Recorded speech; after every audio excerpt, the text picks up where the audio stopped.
മണ്ഡലങ്ങൾ, അതിൽ വോട്ട് ഷെയറിൽ ഉണ്ടായിട്ടുള്ള മാറ്റം, അതിനെ കൂടുതൽ ഫോക്കസ് ചെയ്യുക എന്ന് പറയുമ്പോൾ വളരെ പെട്ടെന്ന് ഇപ്പോൾ രഞ്ജിത്ത് സൂചിപ്പിച്ച ആ പേരുകളിലേക്ക് തന്നെയാണ് ഞാൻ പോകുന്നത്. അതായത് ഏതൊക്കെ മണ്ഡലങ്ങളിൽ ആണ് പ്രധാനപ്പെട്ട സ്ഥാനാർത്ഥികളെ ഉടൻ പ്രഖ്യാപിക്കാൻ പോകുന്നത് എന്നതിൻ്റെ ഡേറ്റയാണ് നമുക്ക് പ്രേക്ഷകരുമായി പങ്കുവെക്കേണ്ടത്. അവിടെ സൂചിപ്പിച്ചു കഴിഞ്ഞു. ഏറ്റവും കൂടുതൽ നേട്ടമുണ്ടാക്കിയിട്ടുള്ള മണ്ഡലങ്ങൾ എടുത്തു പറയുമ്പോൾ അതിൽ നേമം ഉണ്ട്.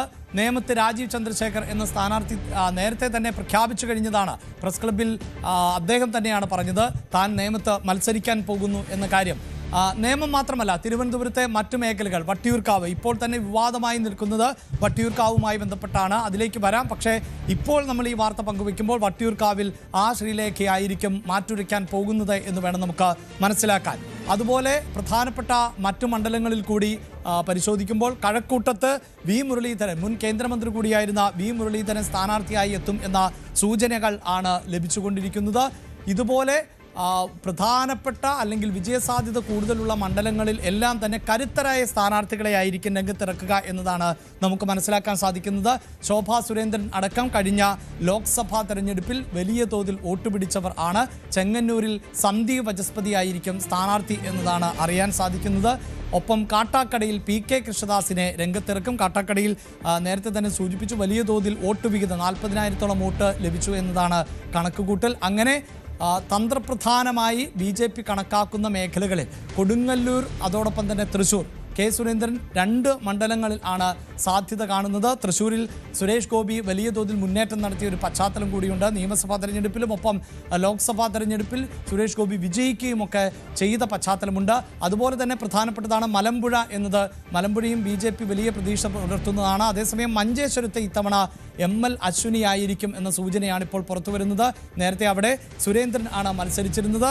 നമുക്ക് ഈ വാർത്തയുടെ വിശദാംശങ്ങളുമായി വീണ്ടും രഞ്ജിത്ത് ചേരുമ്പോൾ, രഞ്ജിത്ത്, ഒരുപക്ഷെ കേരളത്തിലെ ഏറ്റവും അറിയപ്പെടുന്ന BJP ഫിഗറുകൾ ആണ് ഈ സൂചിപ്പിക്കപ്പെട്ടത്. അത് തന്നെ BJPയുടെ മുൻ സംസ്ഥാന അധ്യക്ഷനുണ്ട്, നിലവിലെ സംസ്ഥാന അധ്യക്ഷനുണ്ട്, PK കൃഷ്ണദാസിനെ പോലെയുള്ളവരുണ്ട്, അശ്വിനിയെ പോലെയുള്ളവരുണ്ട്. ഇതിനു മുമ്പ് തെരഞ്ഞെടുപ്പിലൊക്കെ മത്സരിച്ച പാരമ്പര്യമടക്കം ഇവർക്കുണ്ട് താനും. അപ്പോൾ ആ പാരമ്പര്യവും ഇവർക്ക് ലഭിക്കുന്ന ഒരു പൊതു സ്വീകാര്യതയും ഒപ്പം പാർട്ടി വോട്ടുകളും ഇതെല്ലാം കൂട്ടിച്ചേർത്താൽ വിജയം, അതാണോ BJPയുടെ കണക്കുകൂട്ടൽ?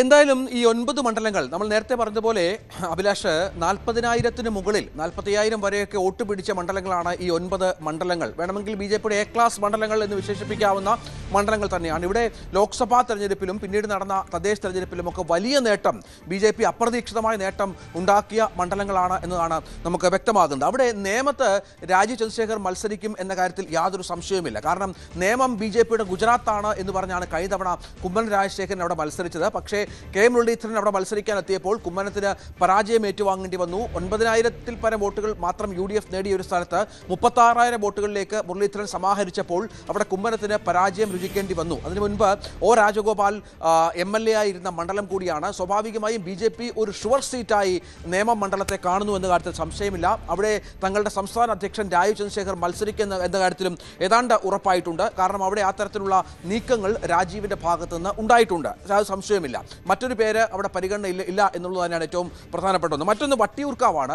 വട്ടിയൂർക്കാവിൽ നേരത്തെ പറഞ്ഞ പോലെയുള്ള കഴിഞ്ഞ ദിവസങ്ങളിൽ പ്രശാന്തിൻ്റെ ഓഫീസ് മാറ്റവുമായി ബന്ധപ്പെട്ട വിവാദങ്ങളൊക്കെ ഉണ്ടായിരുന്നു. ശ്രീലേഖ തന്നെയാണ് ഈ വിവാദത്തിന് തുടക്കം കുറിക്കുകയും പ്രശാന്തിൻ്റെ ഓഫീസിലെത്തി പിന്നീട് അനുരഞ്ജനം നടത്തുകയൊക്കെ ചെയ്ത്. പക്ഷേ അവിടെ ശ്രീലേഖയും പ്രശാന്തും തമ്മിലുള്ള ഒരു പോരാട്ടം ഉണ്ടാകും എന്ന് തന്നെയാണ് മനസ്സിലാക്കേണ്ടത്. ശ്രീലേഖയ്ക്ക് വട്ടിയൂർക്കാവിൽ മത്സരിക്കാനുള്ള പച്ചക്കൊടി BJPയുടെ സംസ്ഥാന നേതൃത്വം നൽകിക്കഴിഞ്ഞു എന്ന കാര്യത്തിൽ സംശയമില്ല. ഒരുപക്ഷെ മേയർ സ്ഥാനത്ത് നിന്ന് ശ്രീലേഖയെ അത്തരത്തിൽ ഒഴിവാക്കി, അല്ലെങ്കിൽ മേയറായി ശ്രീലേഖയെ പരിഗണിച്ചില്ല എങ്കിൽ അത്തരത്തിലൊരു വാഗ്ദാനം വട്ടിയൂർക്കാവ് പോലെ BJPക്ക് ഏറെ സ്വാധീനമുള്ള ഒരു A ക്ലാസ് മണ്ഡലമായ വട്ടിയൂർക്കാവിൽ നിയമസഭാ തെരഞ്ഞെടുപ്പിൽ സീറ്റ് നൽകും എന്നുള്ള സൂചന BJP കേന്ദ്രങ്ങൾ ശ്രീലേഖയ്ക്ക് നൽകിയിട്ടുണ്ട് എന്ന കാര്യത്തിൽ സംശയമില്ല. സ്വാഭാവികമായും അവിടെ ശ്രീലേഖ സ്ഥാനാർത്ഥിയായി വരും. മറ്റൊന്ന് കഴക്കൂട്ടമാണ്. നമുക്കറിയാം വി മുരളീധരൻ കഴക്കൂട്ടത്ത് സ്ഥാനാർത്ഥി പ്രഖ്യാപനം നടത്തി കഴിഞ്ഞു.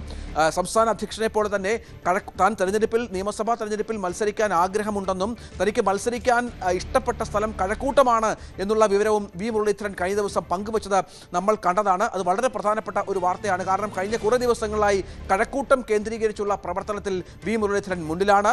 ലോക്സഭാ തെരഞ്ഞെടുപ്പിൽ മത്സരിച്ചപ്പോഴും കഴക്കൂട്ടത്ത് വലിയ മുന്നേറ്റമുണ്ടാക്കാൻ മുരളീധരന് സാധിച്ചിരുന്നു. സ്വാഭാവികമായും ആ ഒരു പരിചയം മുരളീധരനെ ഇവിടെ തുണയ്ക്കുമെന്നുള്ള പ്രതീക്ഷയിൽ തന്നെയാണ് അദ്ദേഹത്തിന്റെ ക്യാമ്പ് ഉള്ളത്. മറ്റൊന്ന് അരൂരിലാണ്. അരൂര് ഒരു എ ക്ലാസ് മണ്ഡലമായി BJPക്ക് മാറിയിട്ടുണ്ട്. നേരത്തെ ഇപ്പോൾ അരൂരിൽ CPIയുടെ MLA ആണ് ഉള്ളത്. നേരത്തെ അവിടെ കോൺഗ്രസ് ജയിച്ച ഒരു പ്രധാനപ്പെട്ട മണ്ഡലം കൂടിയാണ് അരൂര്. പലപ്പോഴും അവിടെ ഇടതുപക്ഷത്തിന്റെ കോട്ടയായി കഴിയുന്ന മണ്ഡലത്ത് കോൺഗ്രസ് ഒരു മുന്നേറ്റം നടത്തിയിരുന്നു. ഇക്കഴിഞ്ഞ തദ്ദേശ തെരഞ്ഞെടുപ്പിൽ 40,000-ന് മുകളിൽ വോട്ടുകൾ അവിടെ അരൂരിൽ ലഭ്യമായി BJPക്ക് എന്നത് പ്രധാനപ്പെട്ട കണക്കാണ്. ആലപ്പുഴ ജില്ല എന്നുള്ളത് ശോഭാ സുരേന്ദ്രന് അപരിചിതമായ ഒരു ജില്ലയല്ല. കഴിഞ്ഞ തവണ അവർ ആലപ്പുഴയിൽ മത്സരിച്ച് വലിയ മുന്നേറ്റം നടത്തിയ ഒരു സ്ഥലമാണ്. ലോക്സഭാ തെരഞ്ഞെടുപ്പിൽ മത്സരിച്ചപ്പോഴും ശോഭയ്ക്ക് അരൂരിൽ വലിയ ഒരു വോട്ട് വിഹിതം കിട്ടിയ ഒരു പശ്ചാത്തലം കൂടി ഉണ്ടായിരുന്നു. അതോ കണക്കിലെടുക്കുമ്പോൾ അരൂരിൽ മത്സരിക്കാനാണ് ശോഭ താല്പര്യപ്പെടുന്നതെന്നും അതിന് സംസ്ഥാന നേതൃത്വം പച്ചക്കൊടി നൽകി എന്നുള്ള വിവരങ്ങൾ കൂടി ഇപ്പോൾ പുറത്തു വരുന്ന ഒരു പശ്ചാത്തലം കൂടിയുണ്ട്. മറ്റൊന്ന് നേരത്തെ പറഞ്ഞതുപോലെ ചെങ്ങന്നൂരാണ്. ചെങ്ങന്നൂരും BJPയുടെ ഒരു എ ക്ലാസ് മണ്ഡലമായി മാറിയ ഒരു പശ്ചാത്തലമൊക്കെയുണ്ട്. ശ്രീധരൻപിള്ള, മുൻ ഗവർണർ ശ്രീധരൻപിള്ളയൊക്കെ മത്സരിച്ച് വലിയ വോട്ട് മുന്നേറ്റം നടത്തിയ ഒരു ജില്ല കൂടിയാണ് ചെങ്ങന്നൂര്. ചെങ്ങന്നൂരിൽ BJPയുടെ ആലപ്പുഴ സൗത്ത് അധ്യക്ഷനായ സന്ദീപ് വാചസ്പതി മത്സരിക്കുമെന്ന കാര്യം ഏതാണ്ട് ഉറപ്പായിട്ടുണ്ട്. സന്ദീപിനോട് മത്സര രംഗത്ത് ഇറങ്ങാൻ പാർട്ടി നേതൃത്വം നിർദ്ദേശിച്ചു കഴിഞ്ഞു. പ്രചരണ രംഗത്തുണ്ടാവാൻ നിർദ്ദേശം നൽകി കഴിഞ്ഞു എന്നാണ് മനസ്സിലാക്കേണ്ടത്. കഴിഞ്ഞ തദ്ദേശ തെരഞ്ഞെടുപ്പിൽ 8ഓളം പഞ്ചായത്തുകൾ ആലപ്പുഴ ജില്ലയിൽ BJP നേടിയിരുന്നു. അതിൽ 6 പഞ്ചായത്തുകളും ആലപ്പുഴ സൗത്തിലായിരുന്നു. ചെങ്ങന്നൂരിൽ തന്നെ 5ഓളം പഞ്ചായത്തുകൾ, ചെങ്ങന്നൂർ നിയമസഭാ മണ്ഡലത്തിലെ 5ഓളം പഞ്ചായത്തുകൾ BJP നേടുന്നൊരു പശ്ചാത്തലം വലിയ പ്രാധാന്യത്തോടു കൂടി തന്നെ കേരളത്തിൽ BJP നേതൃത്വം വാർത്തയാക്കിയ സംഭവം തന്നെയാണ്. സന്ദീപ് വാചസ്പതി എന്ന BJPയുടെ സൗത്ത് അധ്യക്ഷ നേതൃത്വത്തിലുള്ള പ്രചരണം ഗുണം ചെയ്തു എന്നുള്ള വിലയിരുത്തലുണ്ട്. സ്വാഭാവികമായും ചെങ്ങന്നൂർകാരൻ കൂടിയായ സന്ദീപിനോട് അവിടെ പ്രചരണ രംഗത്ത് സജീവമാകാൻ നിർദ്ദേശം നൽകിയ ഒരു പശ്ചാത്തലം കൂടിയുണ്ട്. കാട്ടാക്കടയിലേക്ക് വന്നാൽ നമുക്കറിയാം, കാട്ടാക്കടയിൽ PK കൃഷ്ണദാസ് കഴിഞ്ഞ 2 ടേമുകളിലായി മത്സരിക്കുകയും അവിടെ പ്രവർത്തനം നടത്തുകയും മറ്റും ചെയ്യുന്ന ഒരാളാണ്. കാട്ടാക്കടയിൽ കൃഷ്ണദാസ് നല്ല തോതിലുള്ള വോട്ടുകൾ സമാഹരിക്കാനും പലപ്പോഴും കൃഷ്ണദാസിന് സാധിച്ചിട്ടുണ്ട്. അതുകൂടി ചേർത്ത് വെക്കുമ്പോൾ കൃഷ്ണദാസ് തന്നെ കാട്ടാക്കടയിൽ മത്സരിക്കും എന്ന കാര്യത്തിൽ സംശയമില്ല. 40,000-ന് മുകളിൽ വോട്ട് തദ്ദേശ തെരഞ്ഞെടുപ്പിൽ നേടിയ ഒരു മണ്ഡലം കൂടിയായി കാട്ടാക്കട മാറുന്നുണ്ട്. കാട്ടാക്കടയുടെ പുതിയ സാഹചര്യം തങ്ങൾക്ക് അനുകൂലമാകും എന്നുള്ള ആത്മവിശ്വാസം BJP ക്യാമ്പിനുണ്ട്. അഭിലാഷ്, മറ്റൊന്ന് കെ സുരേന്ദ്രൻ BJP സംസ്ഥാന കൃഷ്ണദാസിനെ അടക്കം മത്സരരംഗത്തേക്ക് ഇറക്കുമ്പോൾ BJP വിജയപ്രതീക്ഷയാണ് പുലർത്തുന്നത്.